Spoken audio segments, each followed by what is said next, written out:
Hi guys, it's Michelle. Welcome to or welcome back to my channel.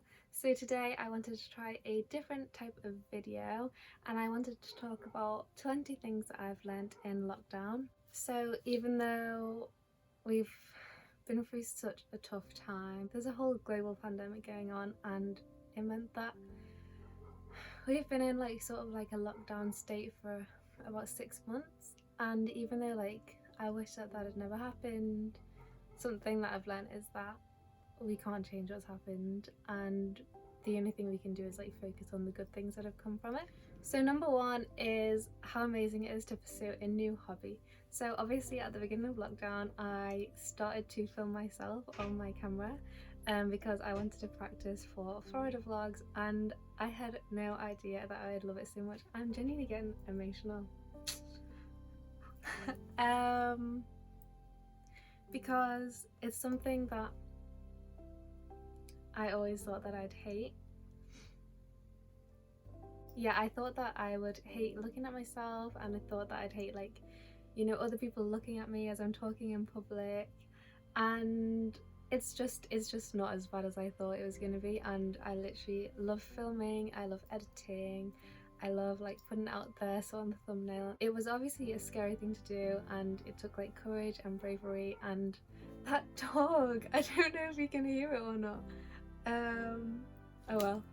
But I'm so glad that I did it. Even though it was scary, it was just so worth it because I found a passion that I absolutely love. So I'd say to anyone who's thinking about starting a hobby but they're scared, or maybe there's a cost involved or something, just try it because it could be your new favorite thing. And yeah, I'm so grateful that I did this, and for all my friends and my family who watch my videos and stuff like that and keep me going, so thank you. So number two is kind of similar, and it's about capturing memories. So even though in lockdown kind of not a lot has happened, I'm so glad that I've filmed and taken pictures of everything that I have done. Lockdown's taught me to cherish people and cherish places and new things more than anything, and the fact that I can film it and keep it forever is just amazing. So number three is do something that scares you. Over lockdown I found out that doing stuff that scares you can actually turn out to be the best thing that you can ever do. I think if something scares you, a lot of the times it's because it could induce a big change in your life, and we're all comfortable, well, most of us are comfortable in the place in our lives where we are now, but if we don't do something that scares us and if we don't make a change, then we're never going to grow. I think if you weigh up how much it scares you and the benefit you could get out of it, a lot of the time the benefit is going to be a lot greater than the fear that it will take you to take those first steps. Number four is traveling. Lockdown has given me an appreciation for natural beauty and seeing new places that I didn't have before. I don't know, there's just something about the big wide world and how little I've seen of it, and just seeing new places. I think after lockdown and being locked in literally, I realised that whether that was exploring my own city or going to new cities, you literally just can't put a price on it. So number five is to be spontaneous and to stop putting things off. So I always thought that we had all the time in the world and I would put things off all the time. I'd say, yeah, oh yeah, one day I'll get, or you literally just don't know what's going to happen in the world. The only time you have to do stuff is literally now. So I think if you want to do something, you should just do it as soon as possible, literally just now. Pause this video and get up and go and do it, because you could find your new favorite place, your new favorite shop, your new favorite people, and you are putting that off. The more you put that off, the weeks, the months that it takes you to actually go to that place or see that person, it means that you're sacrificing time that you could be happy in that place or with that person. So the sooner you do it, the more happiness, well, the more potential happiness that will be in your life. So I think when you put it that way, it's kind of a no-brainer. Why wouldn't you do something as soon as possible? Number six is a bit of a random one, but I think it's really important, and I genuinely only figured this out in lockdown. I don't know why no one told me this before, but it is to buy clothes that fit you. So for years I've been bouncing between two sizes, and I would refuse to buy the bigger size because I thought that was a failure, that was me being unhealthy, that was me eating too much, not exercising enough, and that was such a harmful point of view. I was spending my life waiting for a future happiness rather than buying new clothes that fit me at that moment and being happy and being comfortable in the clothes that fit me in that moment. And it's really just not the end of the world if you go up a dress size. Like, again, if lockdown's taught me anything, is that there's much more important things than what dress size you are, how your body looks. As long as you're happy, as long as you're healthy, as long as you have clothes that fit you, which you can, just buy new ones. Don't make yourself unhappy trying to squeeze into old clothes that you've outgrown. It might be your favourite top, but go out and buy a new favourite top, because you'll just be so much happier if you're not constantly seeing the clothes in your wardrobe that remind you that you're not good enough. Buy new clothes that say you're doing your best. Kind of on the flip side to that point, number 7 is about minimalism. So I had a conversation with a friend recently that really stuck with me, and it was about how having lots of clothes and lots of things and having lots of choices can add stress to your life. I think personally I'd be a lot happier if I had a few jeans that I loved, a few tops that I loved, and I only had like a small number of items to choose from each day, because everything in my wardrobe would be stuff that I liked. And also, like, in terms of practicality, like, I think when you have a lot of stuff to store, then your room feels cluttered, and again, you lose things. Even though I love things and I love shopping, I want to kind of find my happiness in like other ways, such as traveling, spending time with friends, and finding peace rather than clutter and buying new things I don't need. Number 8 is one of my proudest lessons that I've learned in lockdown, I think, and it's how to use my voice. So firstly, like, talking to you guys on a YouTube channel, I'm actually really scared to do this video. I think it's quite personal to be putting out into the world, but I really hope that like someone gets something from it. Maybe you guys can relate, maybe I've managed to put into words something that you've been struggling with lately. Maybe I'll inspire you to change something about your life you didn't even realise you were unhappy with. Even though I'm scared to do this video, I'm still gonna do it, because I think that, you know, what I've got to say is important to me, at least. And also on my Instagram, for example, I used to be terrified to post stories on Instagram in case someone disagreed with it, and not even that they argued with me, more that they didn't want to be friends with me anymore. But then I realised that if they didn't want to be friends with me because of what I'm posting on Instagram, I didn't want to be friends with them either. Like, why was I quieting my voice to please other people who we obviously weren't compatible either way? If they didn't agree with the stuff that I posted, like, then why would I want to be friends with them, really? Obviously everyone can have difference in opinions and stuff like that, but what I'm saying is that I think that my closest friends will enjoy my stories and enjoy what I have to say. And that was like a big revelation for me, rather than trying to like be quiet and trying to please everyone. I hope everyone's been enjoying my Instagram stories lately, and I know that there's quite a few, but I'm not going to apologise, because it's my Instagram at the end of the day, and I can't believe that I was using it so long to appease other people. That's just crazy. So number 9 is to make time for the people that you love. It takes 2 seconds to message someone, how are you? So literally, like, whatever I'm doing, like if I'm cooking dinner or lying in bed or whatever, and I think, oh, I haven't spoken to that person lately, I wonder how they're doing, then I'll message them. You will probably make their whole day by just texting them, how are you? And like I said, it takes 2 seconds to do that. So number 10 is to believe what people say about you. Why would someone go through the effort of either typing out a compliment to you or saying it in person to lie? Like, very few people will do that. And if you do believe a compliment that someone gave to you and they were lying, you'll probably never know about it. If they do that, that says more about them than it does about you. Anyway, number 11 is what other people do is not your responsibility. So if someone is choosing to not spend time with you, if someone is making bad decisions, you can't control them. You don't have any influence over what they choose to do with their life. And yeah, you can give them advice if they want it and stuff like that, but I mean, stop blaming yourself for what bad things people did to you, for what bad things did to themselves. It's not your fault, I promise you. if there's something that you've been upset about, and maybe for years you've been thinking that that thing that happened to you when you were a kid, that thing that those people said about you, it was because you weren't good enough, it was your fault. Like, think about the logic behind that, and think about how that's absolutely not true. Like, you did not influence them in any way, they chose to do whatever they did. And as soon as you realize that, like, you can let go of so much guilt and so much unhappiness, and that feeling of like worthlessness and that you're not good enough, when you realize that what other people choose to do isn't your responsibility, or the only person you can focus on is yourself, then I think we could all be a lot happier. So leading on from that, number 12 is to be your own best friend. That is something that I've learned in lockdown. I have absolutely amazing friends, but okay, this one is my fault. For a long time, I only sought validation from my friends rather than myself.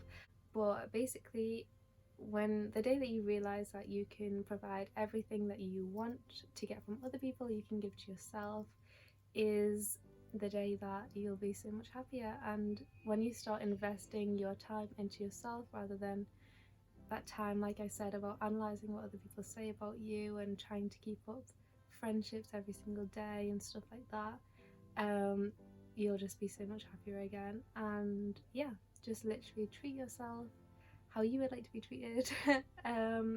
Treat yourself how you want other people to treat you. Number 13 is to make time for yourself. So we talked before about making time for other people, but it's just as important to make time for yourself. So what I've been doing during lockdown is I've been spending like 1 hour a week where I just like put my phone away and I journal and watch YouTube videos on, you know, how to like better yourself and how to grow and stuff like that. Number 14 is such an interesting one, and it is listen to what you actually want to do. When it came to lockdown and I didn't have any studying to do, you know, like I just said, I'm kind of focusing on me more, I realized that I had no idea how to know what I actually wanted to do. If you have a day with nothing to do, how do you figure out, do you want to watch Netflix, do you want to read a book, rather than what other people want to do and you think that you should want to do that because other people want to do that?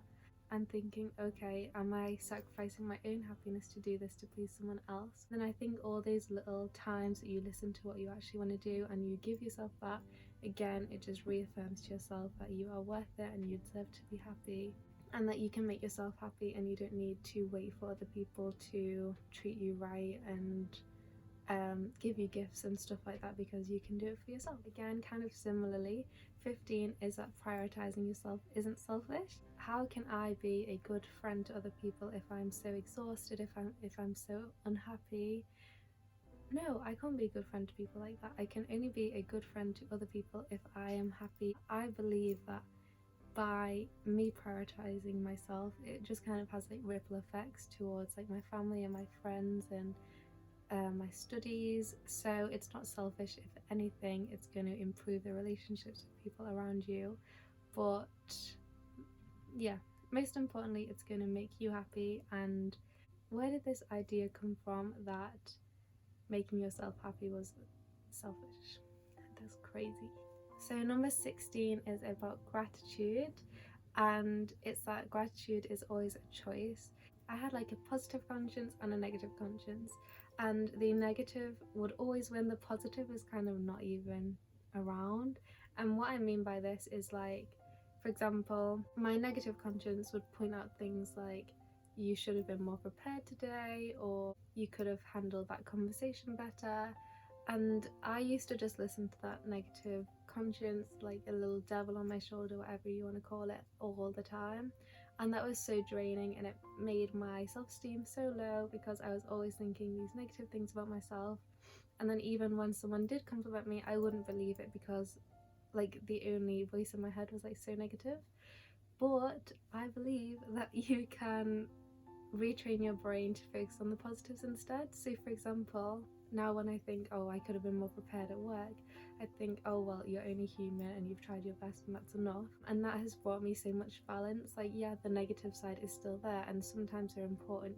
For example, the pandemic, absolutely horrible, and it's so it's so overwhelming and it's so scary, but I'm choosing to do this video about all the positives that has come out of it for me and all the ways that I've grown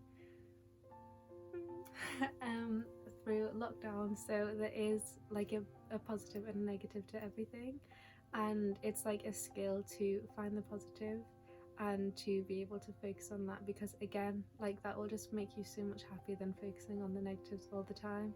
So I think it's really worth prioritizing that and putting your energy into learning that skill. Number 17 is it's okay to feel all the emotions. It's okay if you're sad. Bad things happen, you have bad days, everyone has bad days. It's okay to be sad, it's okay to cry, it's okay to moan about it. And what I've found over the past couple of weeks is that when I let myself be sad, when I let myself moan, when I let myself cry, like, about 10 minutes later I'll feel so much better when I have given myself that time to figure out how I feel, to figure out why I feel it. Journaling really helps with this, also like talking to friends and just moaning about the smallest things, and kind of like getting them out my system. Then, like I said, like, then I've processed them, and maybe a friend has told me that that's not logical, or here's some things you can do to like feel better. Yeah, I think that's a really important thing, is to be able to sit in your sadness. But number 18 is about being present. I used to always be thinking about the past, or when I'm not worrying about the past, I'm worrying about the future. And sometimes they are both really good things. Sometimes you need to think about the past to learn from it and to apologize for mistakes. Sometimes you need to plan for the future to be prepared, make the necessary arrangements and stuff like that. But most of the time, when you're having an amazing time with your friends or your family, you don't need to be stressing about that conversation you had a week ago, or that new job you're starting in a week's time. All that's not going to help you. All that you need to do in that moment is to be present. So you can practice a bit of mindfulness, think about the feeling of your feet on the ground or the wind in your hair, or you can just focus on what the other person is saying and just block everything out and just focus on them completely. Again, this habit will improve your relationships, because even though you're doing it primarily for you, you're going to be such a better listener, a better conversationalist, a better friend, a better family member, a better co-worker, a better student, just everything. So this is something that I'm definitely still working on, but I think try and notice like when you're being distracted from the moment, and when you find yourself worrying about other things. Number 19 is about the word no. No is such a good word, and I didn't use it for a very long time, but recently I have realised that it's actually not helpful to anyone for me to say yes to everything. It makes me stressed out, it makes me forget about things, and then overall, like, I'm a worse friend for it, I'm a worse family member for it, and whatever. So just remember to set boundaries and say no to things that you don't want to do. Firstly, like, prioritize your happiness, but also be realistic about what you can actually do. You don't want to sacrifice doing one job well because you've taken on too many things. So yeah, no is a good word, and it's not selfish to say no once again. And lastly, number 20 is that nobody is perfect. All you can do is try your best. I know I've said this before, but this is really one of the big realizations for me of lockdown, is that I don't have to be perfect. I think I'm doing pretty well. I think I've learned a lot. I think I've grown a lot as a person, and I deserve to celebrate that without thinking about all the things that I haven't yet achieved, all the things that I still need to work on, because like I said, nobody is perfect. Everyone has things that they need to work on, and as long as you try your best, then that is fine. And yeah, I think I've been trying my best all this time, like for years and years and years. I've just tried my best, and I've never given myself the recognition for it, because I thought, oh, I'm not perfect. Yeah, I could always be better. But perfect is just an unattainable standard, and the standard I want to set for myself instead is to try my best. Okay, so they are the 20 things that I've learned in lockdown. I hope you enjoyed this video. I know it was a bit different, but yeah, if you did enjoy this video and you want to see more from me, then don't forget to subscribe. And if you have anything that you learned in lockdown, I would love to hear about it in the comments, so please comment. And if you like this video, then please give it a thumbs up to let me know. And yeah, that would really help me up. That's amazing. Okay, see you soon. Bye.